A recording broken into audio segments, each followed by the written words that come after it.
आज आलोय बघा ज्वारी काढायला थेट वावरात। आज ह्या वरच्या शेतात आल्यानंतर पहिल्यांदाच मला करमना झाले।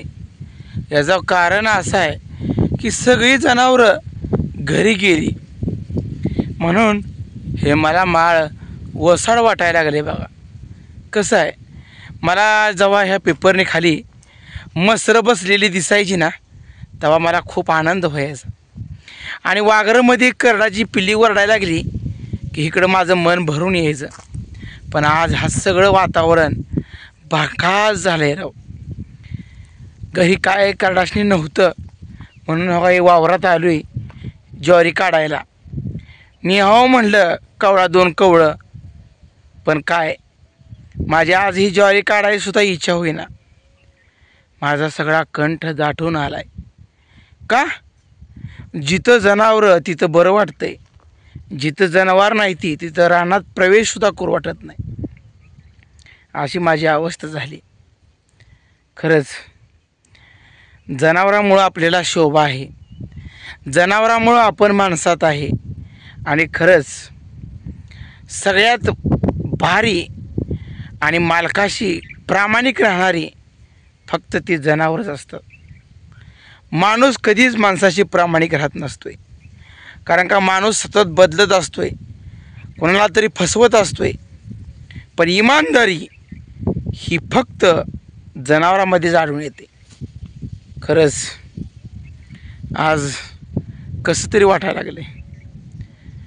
गेलो बघा, काल दमून दमून गेलो। जवळजवळ इथनं 10 किलोमीटर माझं घर आहे। जनावरं शेरडं पाक रात्रीच्या 8 वाजल्या घरी पोचायला, कारण का मसरं दमान चालायची, वरडायची, शेरडं एकदम दमान चालायची। त्यामुळं वाट काढत लवकरात लवकर दिवस पण जाईना। अंधार पडला, काळोख पडलं आणि नवीन जागा जनावराशी हंबरडा फोडला। जनावरं सैरा वैरा पळायला लागली, करडं इकडं तर शेरडं इकडं तर रिडकं इकडं। म्हणजे तब्बल 4 महिन्यानंतर घराकडं प्रवेश केला। खरंच या महाराणावरती सगळ्यात उंचावरचा भाग, जवळजवळ या सांगोल तालुक्यातील संपूर्ण 20 गावामध्ये तर हा सर्वात उंचावरचा भाग होता। आणि इथं कसली बी हवा एकदम भारी वाटते, गार हवा येते, एकदम भकास वाटत होतं। पण 4 महिने आम्हाला चांगलं करमलं। आता घरी गेलो, घरी बी करमतंय, पण वैरिणीच्या निमित्तानं मी आज वर आलोय शेतात, तर मला इथं काय करमना। अजून वैरण काढायची राहिली बघा। ही आपली ज्वारी आहे, अजून एक 8-15 दिवस बघा इथनं करडं खातेरी अशी ज्वारी आहे। न्यायच्यात असते जणी उपसून। गाडी आणली आहे स्पेंडर, त्या गाडीवर बांधायचं, दावी पण आणली ती। मी येताना पिण्याचं पाणीसुद्धा आणलं आहे बाटली भरून। म्हणलं या माळाला पिपरीखाली बसायला मिळेल, पण ताण लागली तर कुठं जायचं, म्हणून येताना पाणीसुद्धा घेऊन आलो आहे बघा।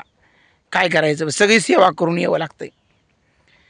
इतक्या प्रदीर्घ दिवसानंतर मी घराकडे गेलो। खरंच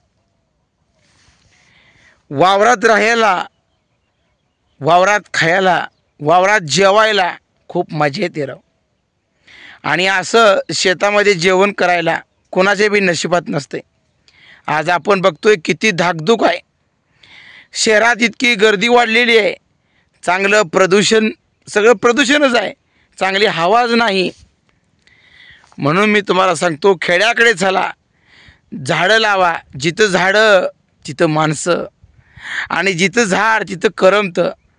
झाडासारखं सावली देणारं माणसाने राहिलं पाहिजे। पण आमची पूजा अजून तिला भरोसा नाही की ही आयफोन घेतील का, पण मी आयफोन घेणार आहे म्हणजे घेणार आहे। आणि किती बघायचं तेवढा मोबाईल, आयफोन बघ। तुला आयफोन कसा चालवायचा ही सुद्धा माहीत नाही पूजा, पण आता तुला चक्क आयफोन येतोय, जरा 4 दिवस कळ काढ बघ।